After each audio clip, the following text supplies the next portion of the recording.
Bonjour Pierre. Hier, tu as parlé d'une nouvelle molécule dans le traitement de l'hémochromatose. Est-ce qu'aujourd'hui, tu peux détailler et nous en dire plus? Voilà, cette molécule, ça s'appelle le rusfertide. Vous en entendrez parler, je pense. C'est un traitement qui se délivre par voie sous-cutanée, qui a été étudié sur un petit nombre de patients, 16 patients, sur une étude ouverte simple bras.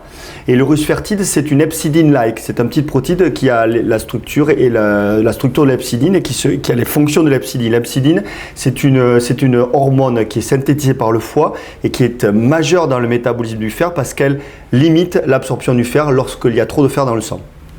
Et donc ce traitement a été étudié sur 6 mois, sur un petit nombre de patients. Voici le premier résultat.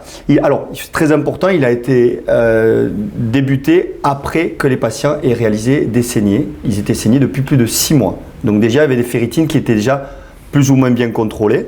Et donc, il a permis de diminuer le nombre de saignées de façon significative, puisqu'on voit cette courbe à 6 mois.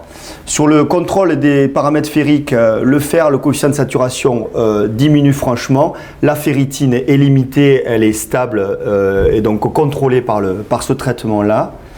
Et sur la charge hépatique en fer, on a des niveaux de charge hépatique en fer qui diminuent avec ce traitement qu'on peut se considérer comme un traitement d'entretien après la mise en place de saignées. Alors, c'est qu'un petit groupe de patients. Il faut voir les effets secondaires. Très peu d'effets secondaires. C'est un traitement qui est plutôt bien toléré, qui se fait par voie sous-cutanée à raison d'1 à 2 fois par semaine. C'est essentiellement des douleurs au niveau des sous-cutanés.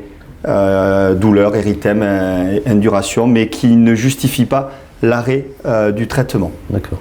Donc effectivement, ce traitement qui est hepcidine-like était finalement attendu depuis longtemps et c'est peut-être une révolution qui va arriver dans la prise en charge. Oui, c'est peut-être l'avenir. Ça mérite bien sûr des études de phase 3 et ça peut peut-être aussi nous aider dans la prise en charge de nos patients hémochromatosiques dont on a de plus en plus de mal à saigner, à trouver des hôpitaux de jour qui accueillent les saignées et donc ça pourrait être une alternative.